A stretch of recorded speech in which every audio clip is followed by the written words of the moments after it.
Hey, Fluffle fans! It's your favorite cowgirl, Deputy Pup, back at it again with some more burgers! We got our yearly special on the menu again. The fan favorite burger of all time, the Nothing Burgers! Taking one bite of these fancy burgers and shout out the Fluffle Burger Special. Wow, these burgers taste like nothing. Order now for the low price of... how much do we charge for these things again? You're saying they're free? Lordy, how do we stay in business? All right, with that out of the way, we're starting Kirby Month, not with a bang or even a whimper, but rather with a... If you're new here and aren't sure what the heck's going on or why you're being sold burgers in a YouTube video, don't worry about it. But also, this is the first of many daily uploads for the month of August, where I, Klaire Fluffle, rank the Kirby games by how enjoyable the any percent speedruns are. And while similar to the games themselves, I don't think any of these are bad. I do find some of them unimpressive. If I were ordering at a restaurant, I wouldn't ask for these kinds of burgers, you know? But again, they aren't bad. Thus, instead of trashing on them, I figured I would spread the love in one single video. With that said, what's the single worst any percent Kirby speedrun of all time? In my opinion. Well, that would have to be... Hold on there! Oh my god! Oh my yikes! You scared the heck out of me. Wait, your video's over. What do you want? You haven't sold a single one of these fellers at our specialty Nothing Burgers. This ain't how you run a business, partner. I haven't sold a single Nothing Burger in my life. Why sell Nothing Burgers when I can get head pats and make memes about Among Us in 2024? Because I'm weird and stuff. I don't like your spirit, partner. I think we may have to take the old pup out to pasture, if you catch my drift. What? No, please give me another chance. I am an indoor puppy. I don't do well with pastures. I'll do anything. Even convince everyone watching to give this video a good old like and subscribe to the channel and consider becoming a pup tran on Patreon or a man pup on YouTube for sweet perks like early access to every Kirby Month video. Oddly specific, but yes, I'll even give super special shoutouts to my head-patting Fluffle fan puptrins and mempups, Lydia Scribe, Freakish Upward, and Vilafar. I love you all. Well, okay, we'll be monitoring your status as the month goes on. You know the saying, let Uncle Cowboy down, he has on to Deputy Pup take you down. To the club for some Nothing Burgers! Yay! Ha! Alright, with that, on the very bottom, number 35, is Kirby's Avalanche. Are you really surprised? Look, I love Puyo Puyo. Puyo 20th Anniversary specifically is one of my favorite games ever, with other excellent entries like 2, Fever 2, 15th Anniversary, and Champions. Puyo games rock. Heck, even Puyo speedruns are amazing, but Kirby's Avalanche, it's based on Puyo 1. Basically, it's not good. But first, a quick history lesson. Can you please stay still, glasses? Thank you! Puyo 1 was the first Puyo game. I know it's hard to understand, but this smart puppy is trying her best. And because it was the first, it had some kinks that needed ironing out. Most, if not all of these, were fixed in Puyo 2, the second game of the series. This included better controls, overall better strategy, and even less being reliant on RNG factors. It's a huge upgrade, but unfortunately, both Kirby's Avalanche and the video game debut of the animated version of the video game character, Dr. Robotnik, were based on Puyo 1 and suffered big time because of it. To win in Puyo 1, realistically, all you need to do is 5-chain consistently. If you can perform one of these, the enemy quite literally cannot do anything, since unlike in later games, you can't offset damage from the enemies.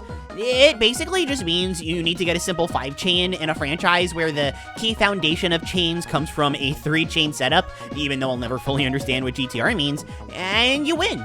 For the sake of the speedrun, you could even get away with doing a power 2-chain, as they're called. Basically, if you pop a lot of Puyos at the same time in your 2-chain, it'll be powerful! Given the sloppy controls and the heavy feeling of RNG in Puyo 1, Kirby's Avalanche is a mess of a speedrun. It has its fans, and we even ran it for K-Star, a yearly speedrun relay with members of the Kirby Speedrunning Discord. We ran it one year, and it seemed like the runners had fun. But for me, as someone who really loves Puyo and knows how good these later games get, as well as a pup who really loves Kirby and knows how indescribably perfect these speedruns can get, the Avalanche does feel kinda bad to me. It's my least favorite Kirby game as well, so if you've heard me talk about this game in the past, the placement shouldn't surprise you.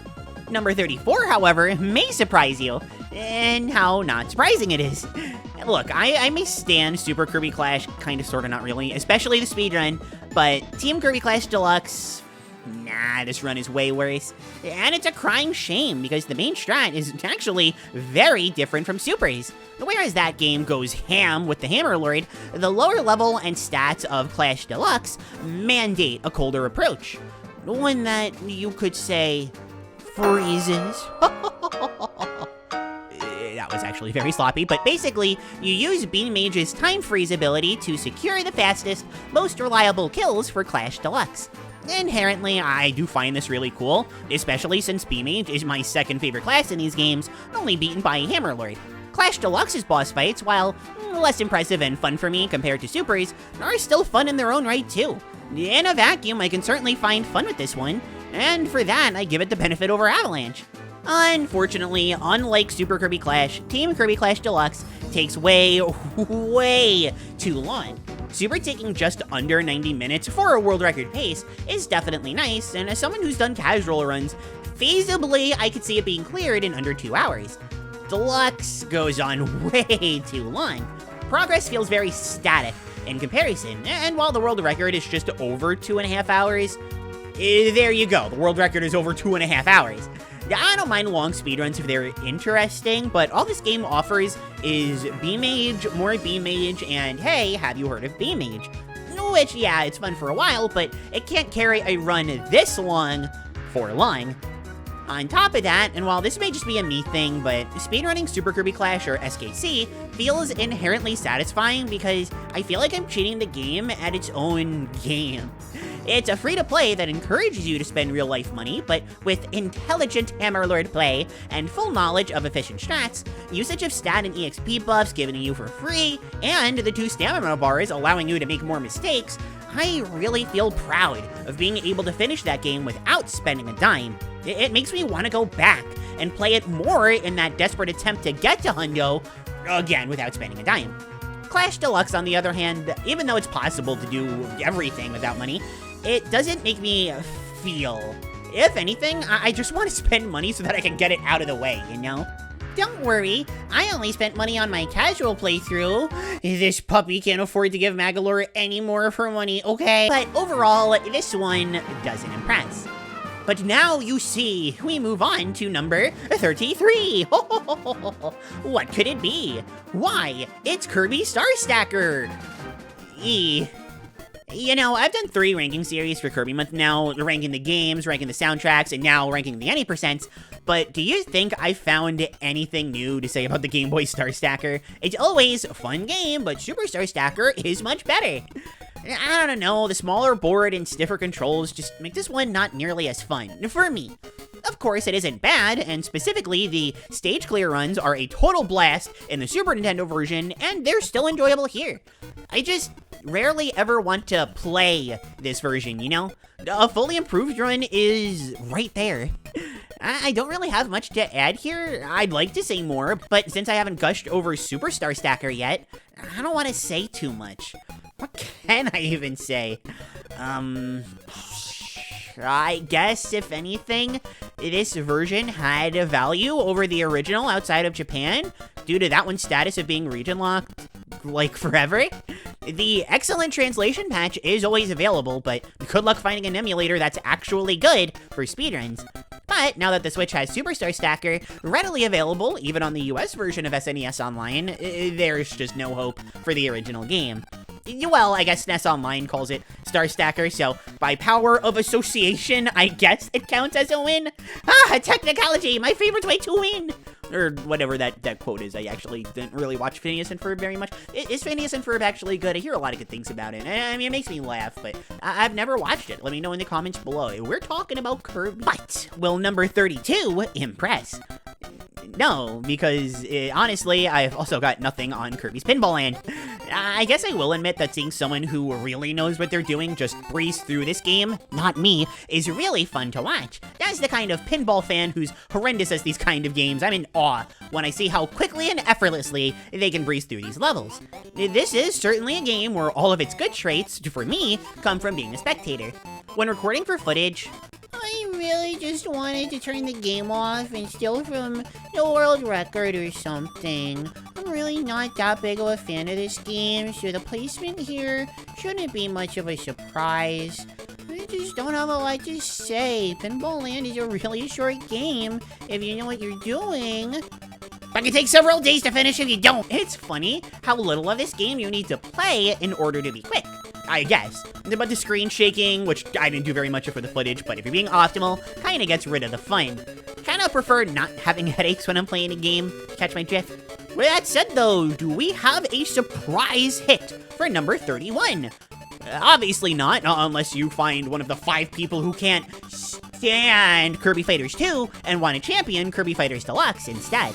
I actually really do like Fighters Deluxe as a game, and found myself replaying it a lot prior to Fighters 2. But as far as it being a speed game goes, it's your standard arcade mode fare like in any other fighting game.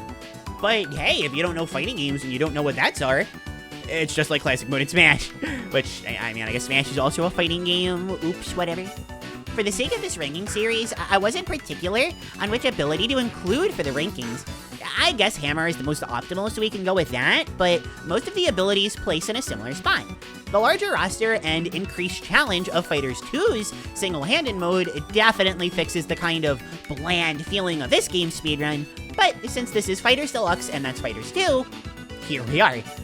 Ugh, jeez, it's been 2.5 years, that sentence still gives me the chills. What Fighters 2 offers to help it stand above the other boring runs so far are the boss fights. The Krakow fight is fine, I love it on a casual front, but there's not very much interesting here on the speedrun front. The day-to-day fight though, especially on very hard, is truly something special. Fighting 61 mini day-to-days before jumping into 2, I don't know, semi-scary day-to-days and the actual king himself is always a blast. But when you're factoring in time and having to do it ASAP, oh boy, this is what it's all about.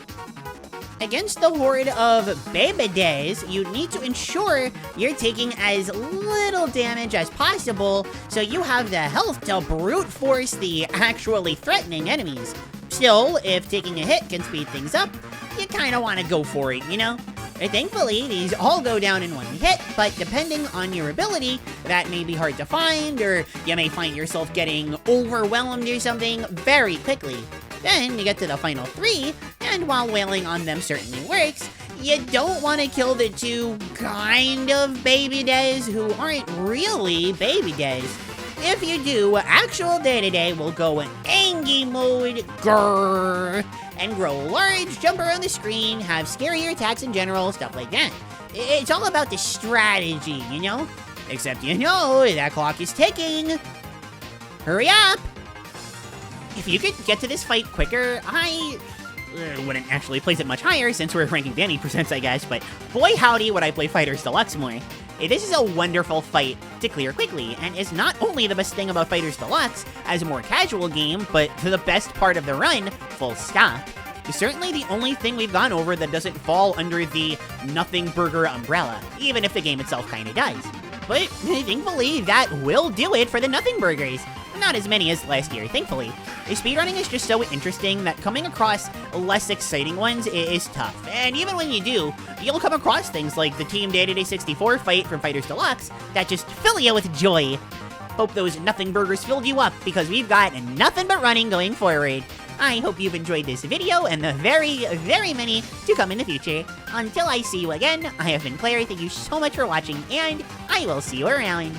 Bye-bye!